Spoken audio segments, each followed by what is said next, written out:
Bonjour Philippe Boisis. Donc aujourd'hui, Bonjour, Anne. je suis très honoré en tout cas de t'avoir sur ma chaîne YouTube Hmm, pour que tu puisses nous présenter un outil sur lequel tu travailles, hmm. pour que tu te présentes et puis nous présenter ton outil sur lequel tu as passé du temps à le développer, qui s'appelle AI Studio Pro. Donc voilà, je te laisse te présenter dans un premier temps, puis on va au fur et à mesure, au fil de ton avancement, je vais essayer de te poser des questions sur la matière. D'accord. Enchanté, Amine, hein. Je suis content que t'as pu me contacter pour ce podcast et cette démo. Oui, effectivement, l'outil AI Studio Pro est un nouveau outil pour créer des designs industriels, que ce soit de l'architecture, que ce soit des collectifs, c'est-à-dire des bijoux, que ce soit également des chaussures, des habits. Et enfin, on peut faire de l'art de façon générale, basé sur la technologie d'intelligence artificielle. D'accord. Moi, je suis du domaine de la data de façon plus vaste. Actuellement, je suis dans une mission de data ingénieur. J'ai également travaillé sur une mission de data scientist. Et j'ai eu une thèse de l'ENS avec les arts déco au domaine du design industriel, au domaine des nouvelles thérapies designées par modèle paramétrique, en Python, justement. D'accord. Oh, ok, tout ça pour donc un doctorat et on voit le bagage technique et aujourd'hui tu t'en sers pour un peu le domaine artistique. Donc ça c'est très intéressant de faire ce saut. Peut-être tu peux nous en parler avant de rentrer dans le sujet. C'est quoi Mais le bien sûr. rapport? Alors, à la période de ma thèse, j'ai fait une thèse chez un directeur chinois du Japon, Yongchen, de l'ENS Ulm. Et il était intéressé sur des thématiques interdisciplinaires. J'étais en école doctorale qui s'appelle de Madame Bettencourt et qui jouait justement sur cette thématique intermédiaire. Donc, c'était une thèse qui mélangeait la physique et ainsi également l'architecture et le design. Et l'objectif, c'était de créer de nouvelles thérapies, donc de nouveaux patchs qui possèdent des designs avec différents designs de nid d'abeilles, d'architecture plus ou moins fonctionnelle pour l'objectif de créer des thérapies. Ensuite, en utilisant des outils paramétriques, ça m'a permis d'aller développer, de faire un postdoc à l'étranger, dans le domaine plus du management de data, donc des images, des vidéos, des cellules avec différentes thérapies dans le domaine cardiaque. Ensuite, je suis devenu chercheur dans le domaine et ça m'a permis ensuite de construire ma société, travailler en tant que prestataire dans le domaine de la data, car avec le temps, le domaine de la data a commencé à apparaître avec le domaine de la data science, le domaine des nouvelles technologies. Et ce développement récent des technologies ont permis justement de créer maintenant plus de design fonctionnel basé toujours sur les technologies de base de réseaux neuronaux, comme on va le voir dans quelques instants. Ça Donc, marche. donc, Du coup, oui. tu développes des structures autres que ceux du domaine de la chimie, mais plutôt autres, artistiques, je dirais. Alors, le domaine artistique, bien sûr, au départ, c'était un side. J'ai toujours fait de l'art dans ma famille. Ma mère est une artiste très connue de son domaine. Et donc, c'est une artiste, une peintre à l'huile. J'ai pu créer un groupe qui s'appelait Art Expo for Solidarity, où tu peux trouver la page Instagram. On a pu faire plus de 4 expositions pour objectif de faire des boîtes de nourriture pour les pauvres, avec plus de 15 artistes mondialement reconnus, que ce soit de New York à la France, au Moyen-Orient. Et l'objectif, c'était de ramener un peu une période voilà, pour ramener des fonds pour faire des bonnes actions. Mhm. Le début de l'art de mes designs fonctionnels a pu commencer d'une part dans le domaine de la recherche et d'autre part dans le domaine pour faire des boîtes. C'était le début de l'histoire. Tu- C'est très intéressant. Donc, c'est très intéressant de rejoindre un peu le domaine, ou bien le métier de votre maman, et vous l'emmenez un peu plus loin là. Ah oui, oui. Oui. Alors, très intéressant, effectivement. On est également poète et le domaine de la poésie qui va permettre, donc on appelle ça la sémantique linguistique, qui va permettre de créer des images. Ce domaine-là, effectivement, est en lien et permet donc de recréer les conceptions qu'on va avoir dans quelques instants dans l'outil. Bah, j'ai très hâte de voir ça. Veux-tu, Amine, qu'on rentre dans le sujet proprement parlant? Bah, carrément. Faisons ça. Vas-y. Alors, je vais partager mon écran et on va voir ensemble la technologie. Alors, cette technologie, je l'ai développée avec un architecte et un designer qui a vendu sa société, une société de partage financier. Et l'objectif de sa société a été de créer les comptes joints sur Internet. Donc, il a pu la revendre à plus de quelques millions d'euros et a pu créer sa firme de design industriel. Donc, il s'appelle Jonas Braude. Ok. Voilà. Donc, AI Studio Pro, on peut dire également que ce domaine qu'on appelle le text-to-image est un domaine qui a été créé, qui est sorti en API il y a plus ou moins 4 ou 5 mois. C'est un domaine extrêmement récent. C'est un des développements où on estime que le retour d'investissement est de plus de 100 millions d'euros seulement sur 2023. Donc, vous voyez ces différents designs. On peut aujourd'hui designer des voitures, des chaises, des chaussures et des domaines de l'architecture et du design. Si on pourrait regarder le nombre de paramètres intéressants de ces technologies, on peut voir qu'on peut créer des produits, des images, des illustrations et créer des variations qui sont réalistes telles qu'un designer pourrait les créer. Les deux grands participants de ce domaine, les deux grandes firmes, sont OpenAI d'Elon Musk et Midjourney. Midjourney est un domaine où on trouve énormément d'images sur Internet, mais l'objectif de Midjourney est de créer de l'art. OpenAI, à la différence, est de créer du design industriel. La technologie est assez complexe. On va s'intéresser au Generative Adversarial Network, le GAN, comme vous voyez ici. Le GAN est une technologie où vous voyez en jaune des inputs. Ces inputs vont être des images, c'est-à-dire on va avoir des datasets, des ensembles d'images sur Internet, de millions d'images qui permettent de programmer la technologie. Plus précisément, si on regarde le détail de la technologie, il s'agit d'un réseau neuronal. J'ai pris cet exemple d'un article récent de radiographie neuronale, donc de cerveau, où on voit une image d'une certaine dimension, et grâce à des blocs de réseaux neuronaux, on va programmer l'intelligence artificielle pour pouvoir créer une nouvelle image. La technologie en elle-même marche par un principe très simple. On entraîne des images, comme vous voyez ici l'image du labrador, du chien, et on va créer un générateur, c'est-à-dire l'algorithme du réseau neuronal qui va mimer la première image. Grâce à un discriminateur, cette fois-ci il s'agit de texte qu'on va pouvoir introduire, on va mixer les images telles que le texte, par exemple, s'il est écrit le mot chien, labrador, noir, on va créer un labrador de la même image seulement, traduit en noir, qui va être soit réel, soit faux. Et la technologie va permettre de distinguer entre les deux jusqu'à créer une image quasi réelle d'un texte qui est hypothétique. D'accord. Donc, si je comprends bien, c'est que l'image réelle, elle va représenter une sorte de contrainte pour l'algorithme. Et Exactement. on va s'assurer de l'originalité de l'image fournie en sortie en commençant, on va dire, en donnant en entrée au générateur que tu montres en bas, une image aléatoire, avec un bruit. Du coup, ok. Alors, le bruit en lui-même, ce n'est pas vraiment un bruit. Il s'agit d'un plan, comme on pourrait dire, une toile blanche. Et le générateur va essayer de mimer le labrador sur l'image blanche. Donc, au départ, on va créer au fur et à mesure une image qui est floue, comme un peintre qui va dessiner sur la toile.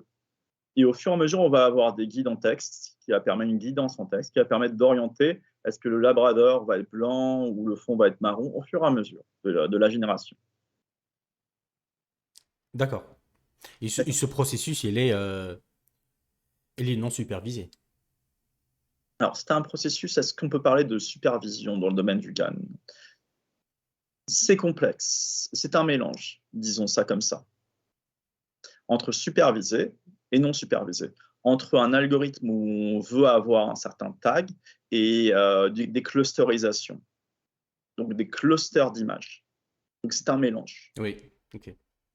Alors, si on veut rentrer vraiment dans le détail de la technologie, elle est bien plus complexe que ça, bien sûr. Voilà. Mais ce n'est pas de la guidance supervisée ou non supervisée, clairement. On peut dire une technologie dite hybride. Ok.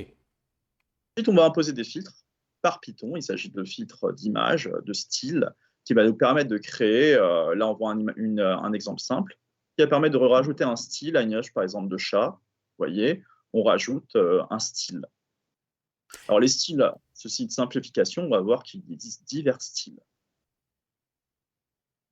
Maintenant, on va rentrer dans la démo. Donc, la nouvelle technologie AI Studio Pro est une technologie qui permet, grâce à du texte, de façon plus simple, de façon simplifiée, de créer du design dit industriel. C'est-à-dire, on va rentrer du texte, qu'on va voir dans un instant. On va pouvoir ensuite créer des projets. Amine, est-ce que tu veux qu'on passe sur le studio directement pour voir comment on crée le projet? Bah, allez-y. Alors, je vais partager le studio. Alors ici, vous voyez... Je vois toujours le partage PowerPoint. D'accord.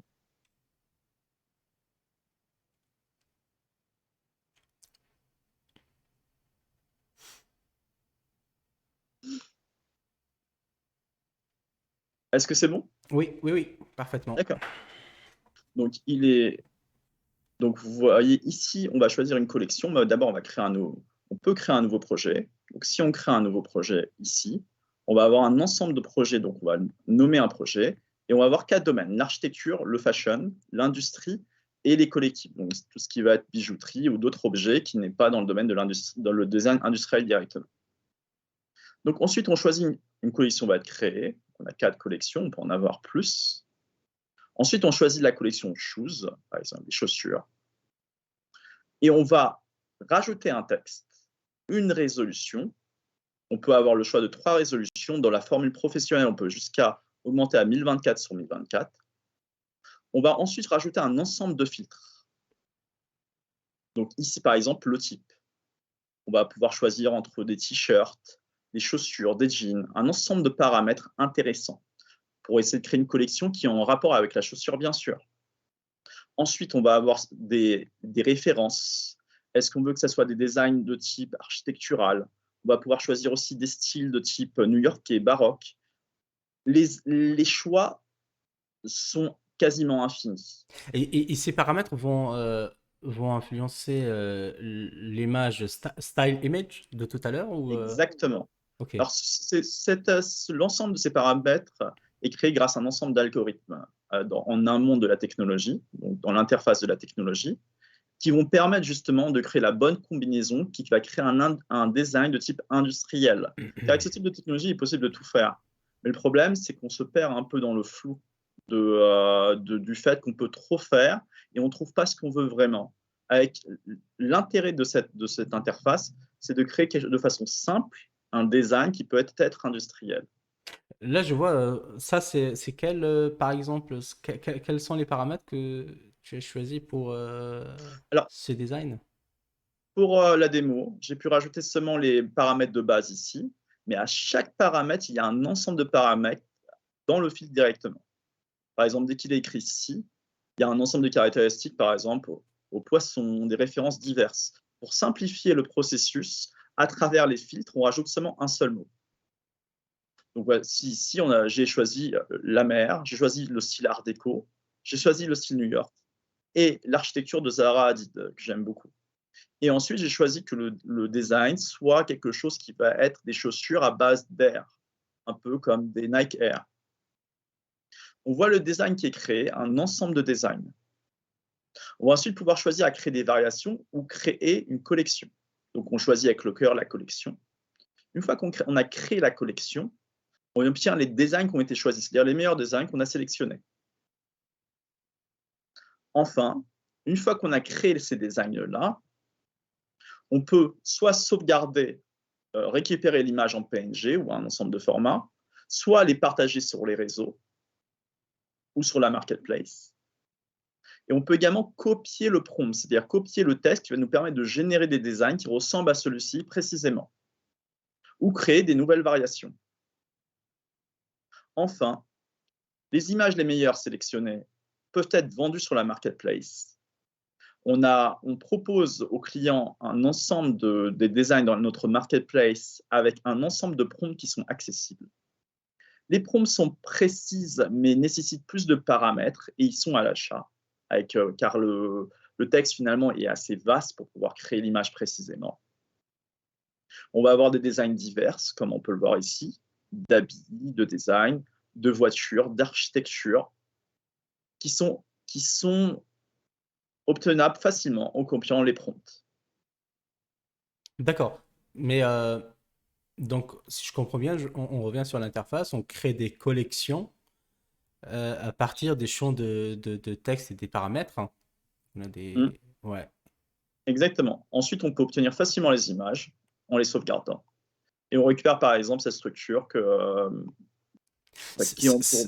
C'est marrant, ça me rappelle le site Unsplash, en fait. Et des sites Ah, de ce type qui sont un peu des photographes créés par des utilisateurs. Or que là, c'est oui. des, on va dire, c'est des images générées par des GAN. Est-ce Alors que je me trompe? effectivement, oui, bien sûr. Alors j'ai bien sûr mon profil sur Unsplash. Tu peux voir mes photos sur mes articles Medium. Donc effectivement, l'inspiration vient d'interfaces qui ressemblent beaucoup à Unsplash. D'accord. Alors, on est le premier outil qui propose des designs industriels, il faut le savoir. Donc avec des références et des renders et des considérations dans nos filtres qui permet d'avoir un design qui n'est pas une peinture dans un musée, mais qui est plutôt quelque chose où on pourra demain le fabriquer par imprimante 3D. Bien sûr, on va proposer également des freelancers à la demande qui ont pour objectif de créer des maquettes des designs. Bien sûr, il s'agit d'un service plus ou moins cher qui sera à la demande, ou Et, des renders en 3 dimensions. et,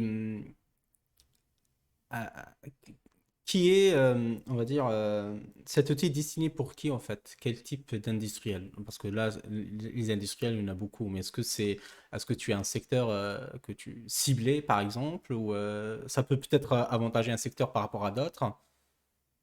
Alors, cet outil est assez divers. On a 4 domaines. On a le domaine de l'architecture, appelé design architecture. On voit clairement la création de, je peux te montrer certains designs d'intérêt qui sont effectivement très réalistes.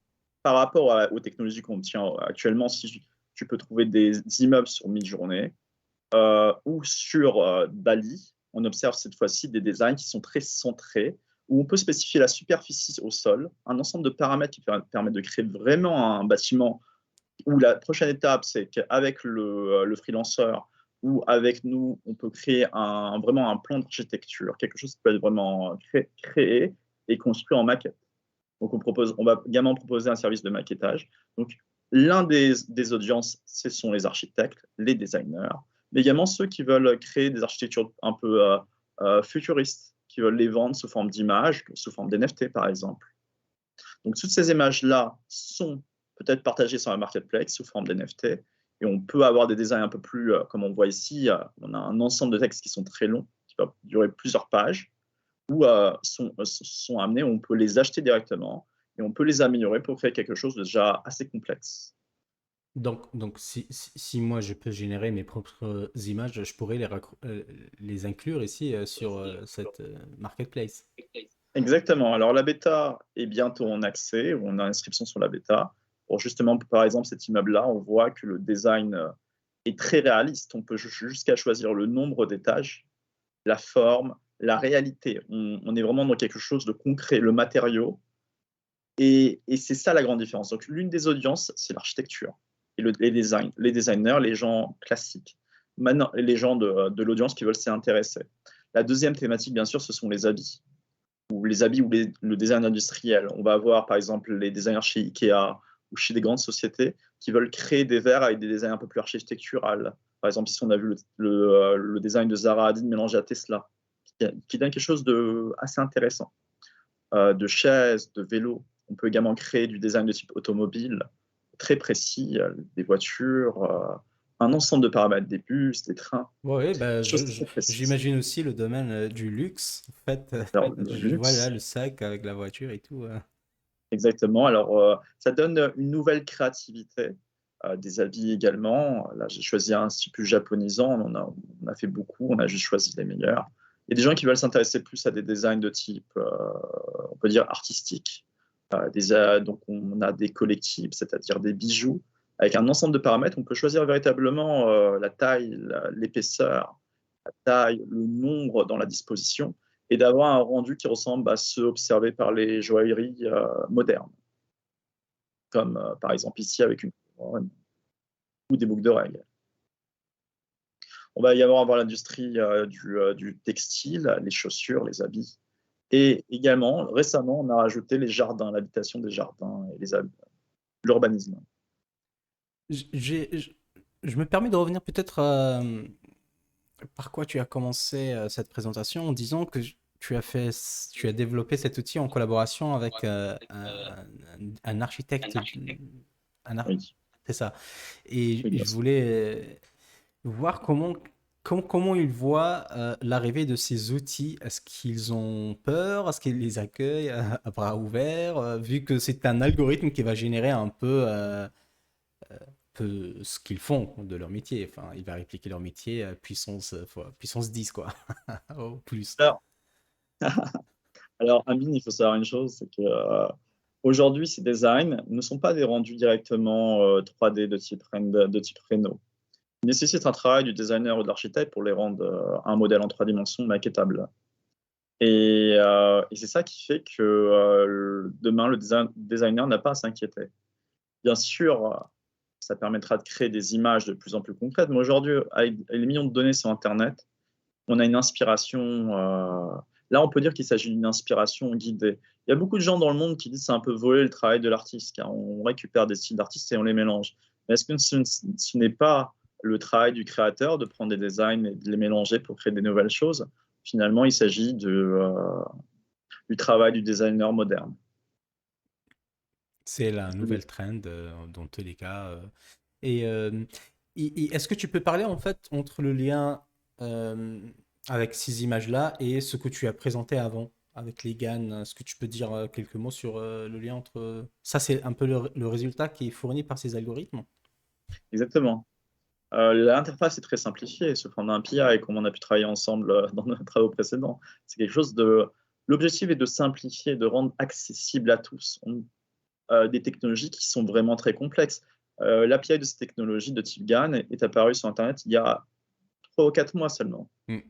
Créer une interface qui donne un design industriel concret et exploitable, c'est un challenge. Oui, On est oui. les premiers dans la thématique à le proposer. D'ailleurs, on peut voir l'article sur les chaussures où j'ai pu designer des chaussures, où le rendu avec cet outil est clairement amélioré.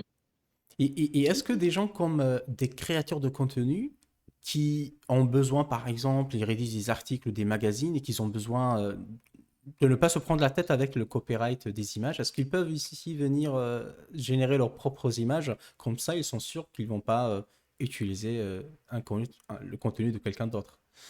Exactement. C'est vraiment, on peut précisément, ça s'appelle du content creator. Il est possible de créer des thumbnails, il est possible de créer des logos. Le logo que tu vois dans notre Ah société, bah tiens, c'est un il n'y a pas que logo. les architectes et les designers, du coup. Alors, c'est une audience basse. Nous, on va se centrer sur 4 axes. Mais le domaine qu'on appelle le art est très général. Même si les logos, c'est quand même un domaine proche, on reste quand même dans le art localisé autour du design industriel. Euh, Après, s'il y a des gens qui prennent le studio pour créer des logos comme le nôtre, ou c'est à leur choix personnel, on ne doit pas limiter dans l'interface, on ne va pas créer des mots négatifs pour essayer de limiter le scope en disant ce n'est pas l'objectif. Ils peuvent le faire, mais l'objectif de ce studio est de rester une formule de type professionnel, industriel. Alors, j'ai pu poser cette question-là sur mon blog que j'ai créé, donc Data Science Must Be Dead sur Quora. Je le Où rajouterai en description. Ah oui, merci Amine. On a maintenant dépassé plus de 850 000 vues et 84 000 followers. Et j'ai pu avoir des avis plus ou moins mitigés. Certains disent que c'est incroyable car aujourd'hui de créer, avoir l'inspiration dans ce domaine est très difficile. Et d'autres disent que c'est un peu comme voler, récupérer. Alors sur les images générées, les gens qui prennent la Formule Pro peuvent vendre leurs images de façon commerciale. D'accord. Bah, ça répond du coup à leurs besoins. Mais par ailleurs, est-ce que si j'achète un produit, une image, est-ce que je détiens la propriété sur cette image? Exactement. Au moment où on adhère à la formule Pro, qui est une formule à 30 euros par mois, alors on a la licence des images et une licence qui permet de vendre. Bien sûr, on s'aligne avec nos compétiteurs qui ont un retour d'investissement sur la vente des images seulement à partir de la formule par exemple, de dépasser 10 000 euros de chiffre d'affaires. Alors, on a un retour de 6%. S'il passe par un autre marketplace, qui est idéal car elle est extrêmement accessible et sécurisée, alors dans ce cadre-là, on récupère 6% sur la vente des images. Ok. Bah, très bien, je crois que c'est clair de ce côté-là. Et du coup, tu as développé toi-même cette solution? Tu as eu affaire à appel à des développeurs? Ou c'était comment Alors, le domaine du type de l'architecture de l'application ainsi que l'utilisation de l'API a été développé forcément par moi-même à travers le fait que je design des objets ainsi que des exhibitions d'art, comme j'ai pu t'envoyer. Je te mettrai les liens dans la discussion de la nouvelle exhibition qui s'appelle GAL, qui s'appelle Generative Adversarial très, Light. très intéressant comme projet. On a l'impression de marcher à l'intérieur d'un musée et on va voir les cadres comme si on est musée du Louvre. Exactement. Alors, ça serait intéressant à l'avenir d'avoir de ce type d'exhibition sous format un peu plus beau en termes d'interface, car effectivement, si on peut avoir plus de plus haussmanniens, plus musée du Louvre, pour certaines peintures, ça peut être très beau. Ça n'a pas été encore créé. Non, non, Et c'est très bonne idée en fait. Je l'ai testé moi-même et j'encourage tout le monde à la tester. Et tu peux donner le nom vers le site? Je le rajouterai oui, bien en... sûr. Alors, le nom, c'est Con Matrix. Ok, C'est l'atelier des Lumières de Berlin. Et bien sûr, il y a une sélection pour pouvoir exhiber des images. Et les meilleurs sont exhibés pendant une semaine à l'atelier des Lumières de Berlin. Ainsi, le GAN, Generative Adversarial, Genesis Adversarial Network, a été exposé pendant une semaine au Atelier des Lumières. d'accord. Ok, bah c'est pas mal tout ça. Peut-être tu as quelque chose que tu aimerais rajouter Oui, alors si les gens sont intéressés à ce type de design et ils veulent acheter, ils peuvent également utiliser mes deux sites, Redbubble ou Teespring. Il y a un ensemble de designs, mais plus basé sur des designs de type japonisant, des combinaisons pour les prochains projets d'Artemis sur la Lune. Ok, bah, parfait. Parfait, parfait. Et est-ce que, par exemple, en faisant le point avec les content creators, là, je sais qu'il y a des gens qui sont obsédés par ce qu'ils partagent sur Instagram, etc. Est-ce qu'un Instagrammeur pourrait être un client de cette plateforme pour pouvoir, je ne sais pas, créer sa propre communauté ou que sais-je? Ah oui, bien sûr. Alors, est-ce que tu vois mon écran? Oui, oui. Si on choisit par exemple la collection Shoes, il est possible facilement de partager sur les réseaux sociaux, Ouais. sur la collection. Voilà. Alors, il y a diverses collections possibles. Là, on voit un design où si je crée des variations, ou même je fais partager en un clic, on va pouvoir partager sur tous les types de réseaux sociaux. Et ceci est très avantageur par rapport aux autres plateformes. Oui, oui, oui. Parce que c'est vrai qu'à un certain moment, un content creator, il va se saturer en termes d'idées, en termes de création, où je vois que ça devient indispensable de passer par des outils automatisés comme AI Studio Pro. Hmm. Alors, AI Studio Pro a sa place par rapport au domaine où nos compétiteurs, on a Canva par exemple, qui utilise l'API de Stable Diffusion, mais la résolution, les images sont très petites. Et la résolution est. D'ailleurs, j'ai écrit un article sur Medium sur les différentes technologies. Tu peux retrouver justement ma review de Canva et les critiques de la communauté sur Canva disent que les designs ne sont pas assez réels, réalistes et pas assez de bonne qualité. Mais c'est quand même très beau. On peut faire des choses très intéressantes, mais de résolution faible. Bien sûr, il s'agit d'un outil gratuit, donc on peut imaginer que à l'avenir, Canva fera des meilleures propositions. Nous, dans notre catégorie, on essaie de se centrer tout ce qui va être design industriel, mais Canva se centre plutôt sur du contenu, des chats, par exemple, dans la présentation. La même chose avec Microsoft Designers, le nouveau Designers de Microsoft, qui est basé sur l'API de DALI, d'OpenAI, et qui va également avoir un DALI de la génération précédente, et donc qui est un DALL-E qui est gratuit, mais les designs sont de faible qualité. Je t'invite à regarder la review de James Clyde à ce sujet. Et cet outil de Microsoft, tu le considères comme étant un concurrent, quoi. Alors, ce n'est pas un concurrent vu qu'on est dans des domaines différents. Peut-être qu'on peut collaborer à l'avenir. Si je devrais proposer un rachat de ma technologie, ça Oui. serait intégré à ce designer de Microsoft. Un petit commentaire peut-être sur l'outil de Canva que tu dis, il est gratuit et qu'il donne des images de faible résolution. Je pense que derrière ça, c'est vraiment le coût de calcul, en fait. Ils veulent quelque chose de très rapide, qui n'est pas très coûteuse, parce que plus tu agrandis l'image, bah, plus tu vas solliciter de plus de ressources de calcul, et là, ça devient un peu peut-être payant. Alors, chez Canva, on est limité à 50 images par jour et il n'y a pas de variation possible. Là, ici, on peut créer des variations de nos images très facilement en faisant variation. Et c'est seulement une génération par texte. Alors, ça limite beaucoup l'impact de la technologie. Car l'objectif, dès qu'on crée une première image, on est rarement bien orienté. Bon, voilà, on coupe sur les bords. C'est très classique de ce type de génération. Là, avec ça, il faut savoir que nous, on a un ensemble de mots-clés qui permet de centrer, qui est dans le back-end, dans l'interface, qui permet de garder l'image où on a une certaine orientation d'interface, un certain background, un certain shading, qui permet donc qui permet d'arriver à une image qui est plus ou moins centrée. Mais dès qu'on n'a pas ça, c'est très difficile de produire des images de qualité. Alors Canva, on commence avec ça pour des objectifs de créer des greeting cards, des petites cartes, ça reste à être quelque chose de... Après, on ne sait pas, peut-être que Canva vont créer une formule professionnelle à l'avenir avec Mhm. des résolutions meilleures et quelque chose de plus... Là, je vois, l'utilisateur pourrait décrire son contenu. Ça, c'est, on va dire, c'est très facile. En fait, c'est accessible à tout le monde, hein. Tu décris ce que tu vas voir et puis voilà. Mais est-ce qu'il y a moyen, au fait, ou peut-être d'importer ou d'uploader sa propre image Oui. et de combiner ça avec un peu peut-être du texte et en générer une.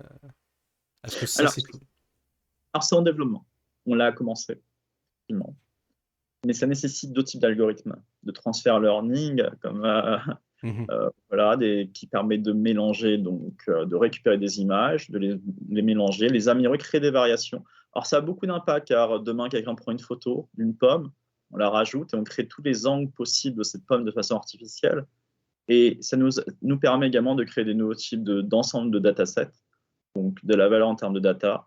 Mais même ces images-là sont une valeur intéressante pour l'entraînement de nouveaux modèles de deep learning, de reconnaissance, pour les voitures Tesla par exemple, ou pour un ensemble de technologies analogues, de computer vision.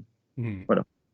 Non, non, c'est excellent. Mais du coup, là, concrètement, demain, enfin, j'ai hâte d'utiliser cet outil. Est-ce que j'ai cette possibilité de le faire, hein? Effectivement, il y a une inscription à la bêta qui commence dès la semaine prochaine. On va commencer à envoyer le lien. Je t'enverrai le lien. Si tu pourrais le partager, ça sera un grand plaisir pour voir le nombre de gens intéressés dans la communauté française à avoir un outil. Cet outil est en anglais, mais selon l'industrie, on pourra le traduire et le rendre français, car c'est un outil Euh, on est en France. La France, il y a rien à traduire. On a des images en sortie. C'est universel, je dirais. c'est vrai, mais dans le domaine de la mode, par exemple, les gens n'ont pas envie de comprendre l'anglais. Donc, on Ah, regarde les filtres. Ils n'ont pas ah oui, oui, les c'est artistes vrai. n'ont pas Sur les Internet. paramètres de l'interface, tu voulais dire. Ok. Et bien sûr, bien sûr. Alors, effectivement, là, on a gardé un design avec mon associé Jonas Braudet, quelque chose qui ressemble beaucoup à Renault. Donc, pour créer quelque chose de très simplifié, si on peut regarder nos compétiteurs comme Dali, mais Dali reste très simple. D'ailleurs, ça reste plus pour de l'art. Là, on est dans quelque chose de plus concret en termes de design industriel, avec des thématiques. On cherche à avoir des partenariats pour pouvoir faire des designs pour Chanel, pour des Nike, Mhm. et j'en passe. Et là, on aura la capacité de vraiment créer des outils concrets et plus spécifiques de thématiques. D'accord. Ah, excellent, excellent. Moi, je suis très content, en tout cas, que tu as réussi à aboutir sur cet outil et l'explication était très claire. Je crois l'interface elle est très simple, très intuitive. Et puis même Excellent. ce concept-là de passer par la marketplace est très fascinant. Moi, j'ai hâte d'explorer les images une par une. Je vois des images qui ressemblent à des Tesla, des voitures un peu futuristiques, Oui. des baskets. C'est fascinant. C'est intéressant, car comment la pensée de l'homme permet de créer des choses aussi précises, c'est vraiment l'avenir. Non, non, je suis totalement d'accord. Et surtout, si je vois sa tendance avec pour le monde du texte, en fait, avec le chat GPT, etc. Tu le dis, c'est, c'est- c'est un peu ce que tu fais, mais dans le monde du texte. Après, c'est moins spécialisé, c'est un peu général, hein. C'est fascinant comment la technologie, au fait, elle peut épouser différents métiers et apporter encore de la valeur ajoutée.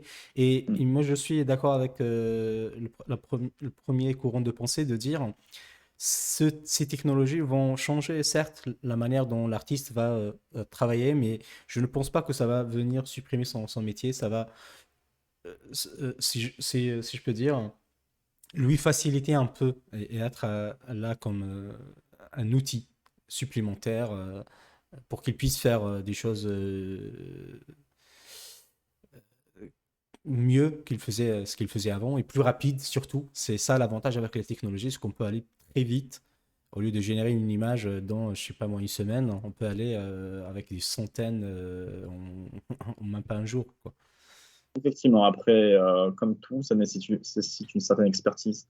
Oui, oui, et Le c'est marketplace, exactement là. C'est exactement là. C'est comme ce que j'entendais par rapport aux développeurs qui disaient le métier de développeur d'interface web, en fait, il n'a pas disparu, il est toujours là. Même si le nombre d'outils du no-code, drag and drop qui existe, le métier de développeur web, il est toujours là, il est toujours à la ah, demande et il ne va pas disparaître, quoi. ah oui, effectivement, mon associé Jonas Braudet est également développeur web. Par, par voie d'évidence, architecte et développeur web. Sinon, effectivement, on est dans une complexité. Si on devrait utiliser une interface telle que Wix pour créer ce type Oui, de studio, c'est un peu difficile pour. Aujourd'hui, on est dans une problématique. On avance avec des cloud technologies, avec des sécurités, avec un ensemble de stockage qui est très complexe. Et en même temps, on est censé simplifier pour des gens qui ne sont pas du domaine. Et d'avoir que chaque personne peut utiliser l'interface pour créer des web design, c'est très intéressant. Mais quelqu'un qui oui, sait vraiment faire son travail, c'est mieux. exactement. Non, non, tu as totalement raison et je pense on va s'arrêter là sur cette note. Si tu as des choses à rajouter, n'hésite pas avant le mot de la fin. D'accord. Alors, le mot de la fin, c'est j'espère que vous allez tous vous inscrire à notre bêta et nous donner des bonnes reviews pour pouvoir continuer cette aventure ensemble. Bah, ça sera le cas de mon côté. J'ai hâte, comme j'ai dit, de découvrir un peu ce qui se passe sur ce côté-là d'image, parce que moi, enfin, je suis spécialisé de traitement d'images, mais plutôt des images scientifiques, on va dire, des images astrophysiques ou des images sur lesquelles où l'intensité du pixel, elle porte une unité physique, des images médicales, etc. Et là, c'est des images un peu artistiques. On a juste, enfin, et là, c'est un autre domaine, non? Mais c'est très intéressant. Euh, Alors, écoute, Alors, je vas-y. pense que ça va, à un moment donné, on y a réfléchi, peut être rajouter un domaine ergonomie médicale, mais c'est seulement par des partenariats très précis, car ça nécessite un développement d'algorithmes et de datasets pour entraîner les algorithmes, donc qui est très spécifique. Oui, oui, l'enjeu n'est pas le même, mais voilà. Donc là, si jamais le poteau il est un peu incline de 45 degrés, ça ne changerait pas. Euh, Oui, voilà, donc il y aurait pas. Ça serait toujours pas grave, hein, c'est juste une question de design, mais quand on est sur des images, par exemple, de radiographie, là, on ne peut pas se permettre de faire ce genre de choses et on doit avoir plus de précision, quoi. Exactement. Ouais. Écoute, bah, merci en tout cas encore une fois sur cette présentation et cet outil. Donc, je mettrai sur la description l'ensemble des liens que tu as suggérés et que tu as cités, notamment ton blog sur qui t'écrit, le petit Canva, etc. sur ton Medium, hein. Et Yes. puis, comment on peut te rejoindre si jamais quelqu'un a une question, comment il peut te contacter Alors, soit par le blog directement, ou soit directement par LinkedIn, Ok, voilà, par d'autres interfaces ou par mon Medium directement sur les articles. Il est possible de rajouter des notes et de m'envoyer des messages. ok.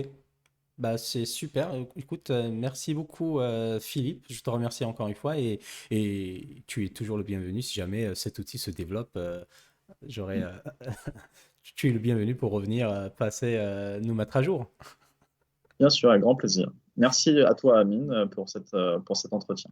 Merci à toi aussi. Salut. Au À la revoir. prochaine. Au revoir.